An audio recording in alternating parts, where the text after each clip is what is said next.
Hello. So we're going to take a quick look at some of the smaller 9 millimeters. Um, the big rage nowadays is you've got all these, micro nines with the higher capacity. So some of these are smaller than the regular ones, but we're going to take a quick look at ones that are double stacked and have at least 10 rounds or more. And we'll see how they stack up to each other. So, why don't we start with weights? So that way you guys can kind of get an idea of weights on the different guns. So this is a Taurus TH9C, and that's 25 ounces. This is the G3C by Taurus, and that's 22 ounces. Now this is the new GX4. This is their micro 9, as you can see, GX4. And so that's 18 ounces. So it's quite a bit lighter. And this is the new Smith & Wesson CSX. And this is all metal frame too. But it comes in at 19 ounces, almost 20 ounces. And then this is the Ruger Max 9. So this one comes in at 18.7 ounces. And then this is a Sky DVG1. And this is 10 rounds. And this comes in at 17.4 ounces. And then these are some of the larger ones. This is a Beretta APX. And it's a 13-round version, but it's a little bit bigger than the other ones. So that's at 26 ounces. And then this is a Canik TP9 Elite SC. That's a lot to say. And this one comes in at 24 ounces. So the criteria that I'm going by is, like I said, double stack 9 millimeters. So let's start with some of the bigger ones. I mean, this is a nice gun, the Canik, but when you compare it to some of the other ones, it's very chunky. This is a 13-round mag, or 12-round mag. That's right, it's not 13-round. Sorry, I'm mixing up some of them. But this is a 12-round mag.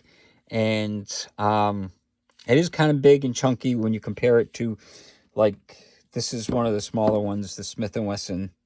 So if you look at the difference, it may not look like a huge amount, but it definitely makes a difference.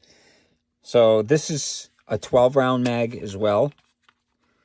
See if I can see. Yeah. So see, it says 12 rounds on it. So this is the same capacity. And if you look at the height, it's definitely shorter by quite a bit. The width on it, if you look, it's a little bit thinner. Caniks are nice guns, but they do make them a little bit chunky. So, I mean, you look at the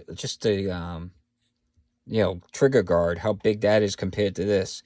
But like I said, it's a nice gun. It's a lot of the same features. It's optic ready, and it's fully ambidextrous. Or, well, the slide release is ambidextrous, and you can swap the mag release. So it's somewhat ambidextrous.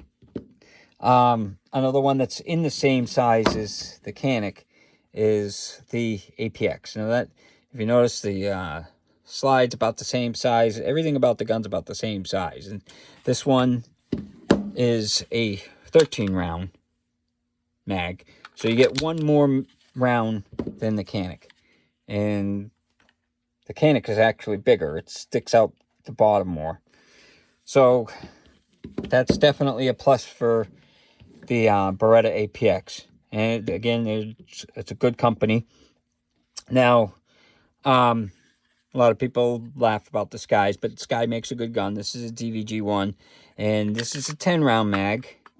Now, when you compare the size, though, to even like the Beretta, you can see that it's quite a bit smaller. Size-wise, I mean, it's got the finger thing that sticks down a little bit, but size-wise, it's closer to, like, this is the Ruger Max 9. If you look at it, the size-wise, they're very close.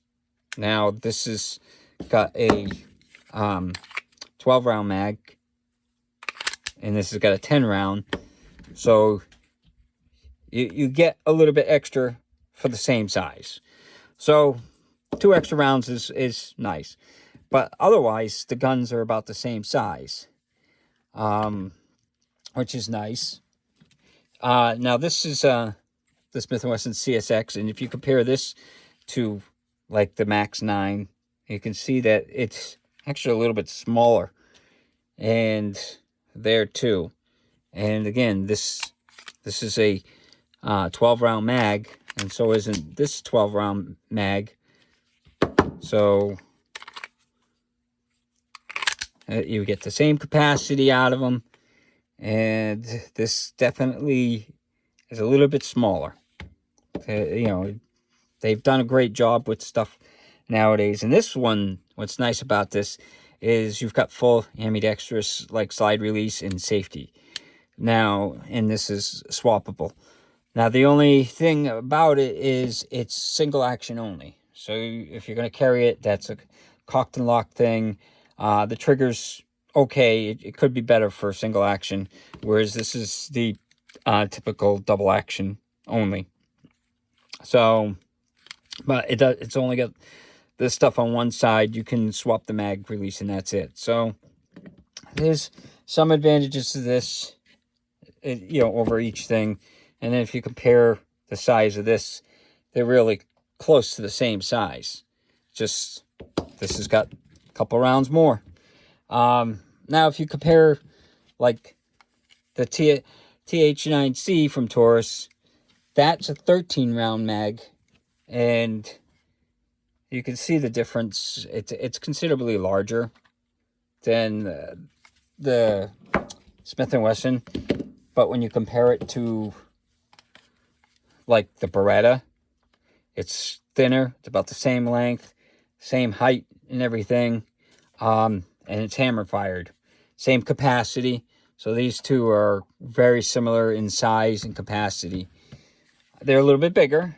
Now the G3C, it's a 12-round magazine, so it's on par with these.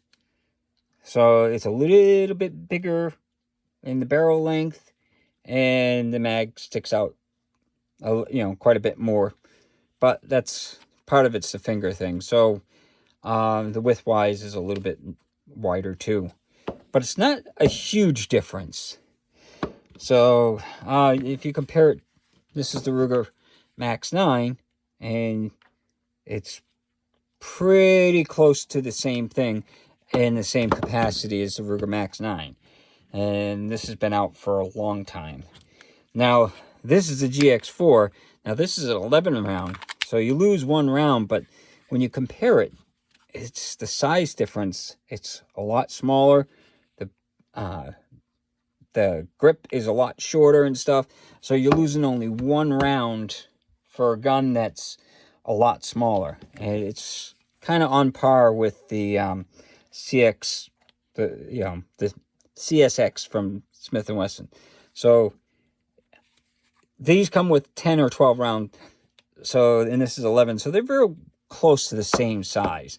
This has got a very good size to it, very good feel to it, and it's got the mag release is swappable and stuff, and it's only got one side for the slide release. So, out of all these, I guess, which one would someone charge, or which one would you pick? That can it can vary a little bit. Like, so prices wise, we'll throw that in there because that can make a huge difference. This one I got for under $300. This one is just under $300 too. This one was $350. This one was $250, and I got a $50 rebate, so it's $200 basically. This one, I don't remember the price offhand. I think it's around $550. $550. This one I bought for $550. So this was $400 for the Canic, and then the APX, this one was $350. So when you add that in, that opens up a whole new market of like, I mean, this is a super nice gun, but it's also a lot more expensive. Whereas like you can get 2 of these for the price of that, almost 3. Same with this. This is a little bit pricier. I mean, it's a Ruger, good name. Smith & Wesson, good name. Some people complain about Taurus, but I like Taurus, so I buy a lot of them. I like Sky. For the price, it's a really good gun. Beretta, this has been an outstanding gun for the price. The only problem I have is the slide is a little chunky. So, and Canik has gotten a good reputation. So they're all good made guns. But if I had to pick me, now I own all of these except for this. This is my brother's. But I've shot all of them and I've carried all of them except for this one. And this is a good one. This is definitely, it's on par with all the rest of them. But the price wise, this is worth the money, but it is pricey. So, I don't know. Out of all of them, I think I like the GX4 the best. Because you get 11 rounds. I like the feel of it, the function. Everything about it is really nice. And at $350, you're saving, $200 over the Smith & Wesson. Not that this is not a good gun. I love this gun. They did a fabulous job on that. I love that it's metal. But if I'm looking at just which one would I pick if I can only pick one, because as you can see, I just pick them all and then I can carry them all. But not everybody can do that. So my thing would be the GX4. That's probably the best gun for the money. Definitely. If money's no object, I'd go with the Smith & Wesson. But for carrying stuff, another one that I love the G series, so that's a really good one too. But you can't go wrong with any of these. I don't want to say, oh, that one sucks or this one's great. But I hope you guys enjoyed the video, and I'm curious to see what you guys would pick. And hope you have a good day.